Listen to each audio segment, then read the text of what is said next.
Shalom, selamat pagi keluarga damai yang dikasihi Tuhan.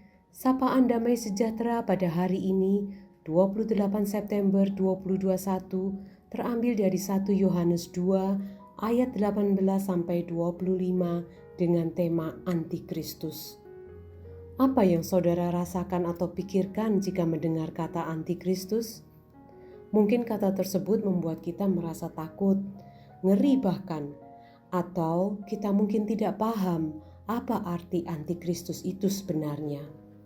Pada pagi hari ini secara singkat, mari kita bersama-sama belajar dan merenungkan apa yang Alkitab ajarkan tentang Antikristus dan apa dampaknya pada kehidupan kita. Tetapi sebelumnya, mari kita berdoa terlebih dahulu. Selamat pagi Bapa. Puji dan syukur kepadamu karena kami bangun pada hari ini dalam keadaan yang baik. Kami dapat membaca, mendengarkan, dan merenungkan firman yang Kau nyatakan. Mari Bapa, tolong kami agar kami dapat mengerti, memahami firman-Mu, dan melakukannya dalam kehidupan kami. Demi Kristus. Amin. Bacaan terambil dari surat 1 Yohanes 2 ayat 18-25. Saya akan membaca ayat 18 dan 19 saja. Bapak, Ibu, dan Saudara bisa membaca ayat-ayat selanjutnya. Ayat 18. Anak-anakku, waktu ini adalah waktu yang terakhir. Dan seperti yang telah kamu dengar, seorang antikristus akan datang. Sekarang telah bangkit banyak antikristus. Itulah sebabnya bahwa waktu ini benar-benar adalah waktu yang terakhir. Mari kita membahas arti kata Antikristus. Kata Antikristus terdiri dari dua kata, yaitu Kristus dengan diberi kata depan anti. Kata anti dapat diartikan sebagai menentang akan sesuatu. Jadi kata Antikristus bisa berarti menentang Kristus. Apakah itu berarti musuh Kristus?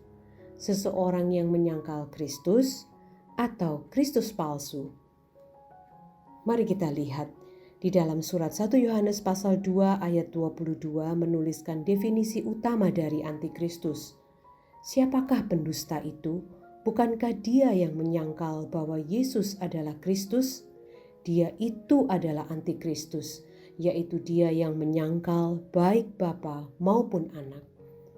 Selain itu di dalam Injil Matius pasal 24 ayat 5 ada tertulis, sebab banyak orang akan datang dengan memakai namaku dan berkata, Akulah Mesias, dan mereka akan menyesatkan banyak orang. Kitab Wahyu pasal 13 juga menggambarkan bahwa Antikristus adalah sebagai binatang buas yang keluar dari dalam laut dan binatang yang keluar dari dalam bumi yang berupa seperti anak domba, tetapi sebenarnya dia adalah serigala berbulu domba. Sejak zaman Yohanes sudah banyak antikristus dan akan terus ada sampai Tuhan Yesus datang kembali. Jadi dapat kita simpulkan bahwa seorang antikristus adalah seseorang yang pertama, dia melawan dan menyangkal Kristus. Yang kedua, dia mengklaim dirinya sebagai Kristus. Sekarang kita masuk di ayat 19. Demikian bunyinya. Memang mereka berasal dari antara kita, tetapi mereka tidak sungguh-sungguh termasuk pada kita. Sebab jika mereka sungguh-sungguh termasuk pada kita, niscaya mereka tetap bersama-sama dengan kita. Tetapi hal itu terjadi supaya menjadi nyata bahwa tidak semua mereka sungguh-sungguh termasuk pada kita. Pada zaman itu dan sampai saat ini, ada orang-orang yang mengaku sebagai orang Kristen, sebagai anak Allah. Mereka datang ke gereja dengan rajin. Mereka dibaptis dalam nama Bapa, Putra, dan Roh Kudus. Mereka bahkan ikut dalam perjamuan kudus. Mereka makan roti dan minum anggur. Mereka terlihat dan beraktivitas seperti anak-anak Allah. Tetapi cara mengenali seseorang adalah seorang anak Allah bukan hanya dari hal-hal yang tadi disebutkan di atas. Salah satu contoh antikristus yang digambarkan di Alkitab adalah Yudas Iskariot. Di dalam Lukas 22 ayat 21 Tuhan Yesus mengatakan, "Tetapi lihat, tangan orang yang menyerahkan aku ada bersama dengan aku di meja ini." Yudas Iskariot bisa dianggap sebagai murid Kristus yang setia. Dia adalah salah satu orang yang ada pada lingkaran dalam murid-murid utama Yesus. Bersama-sama dengan murid-murid yang lain, dia ikut berpelayanan bersama Yesus. Dia pasti terlihat religius dan bahkan mungkin ikut melakukan mujizat. Seseorang bisa nampak seperti seorang anak Allah yang sejati. Penguji sebenarnya adalah firman Tuhan. Dengan kata lain, apakah semua perilaku dan tutur katanya sesuai dengan firman Tuhan? Gambaran tentang seorang antikristus di atas bisa bermakna dua hal dalam kehidupan kita. Yang pertama, kita bisa menjadi lebih sadar dan berjaga-jaga jika ada seseorang yang mengatakan dia anak Tuhan, tetapi perilaku dan tutur katanya banyak yang tidak sesuai dengan firman Tuhan. Yang kedua, marilah kita jangan hanya menunjuk-nunjuk atau menilai orang lain dengan curiga sebagai seorang antikristus, tapi mari kita juga melihat ke dalam diri kita, siapa saya sebenarnya? Apakah benar saya seorang anak Tuhan? Kita dan semua orang Kristen seharusnya bertanya dan menguji diri sendiri, seperti yang tertulis di 2 Korintus pasal 13 ayat 15. Ujilah dirimu sendiri. Apakah kamu tetap tegak di dalam iman? Selidikilah dirimu. Apakah kamu tidak yakin akan dirimu bahwa Kristus Yesus ada di dalam diri kamu? Sebab jika tidak demikian, kamu tidak tahan uji. Bapak, Ibu, dan Saudara yang dikasihi Tuhan, mari kita bertanya dan menguji diri kita sendiri dengan pertanyaan-pertanyaan berikut. Sudahkah saya benar-benar menghadapkan dosa-dosa saya di hadapan terang salib Kristus? Sudahkah saya datang dengan pertobatan kepada Allah dan mengakui kesalahan saya dan menyatakan perbuatan salah saya? Dapatkah saya memberi diri kepada Dia dan hanya kepada Dia saja untuk beroleh keselamatan? Sudahkah saya buktikan lewat hidup saya bahwa saya adalah jiwa milik Allah yang lahir kembali? Cintakah saya akan firman Tuhan?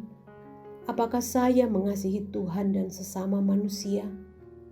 Lebih lanjut, kita bisa menanyakan hal-hal ini juga pada diri kita sendiri. Apakah saya benar-benar merasa sebagai anak Allah? Adakah bukti dalam kehidupan saya bahwa saya benar-benar anak Allah?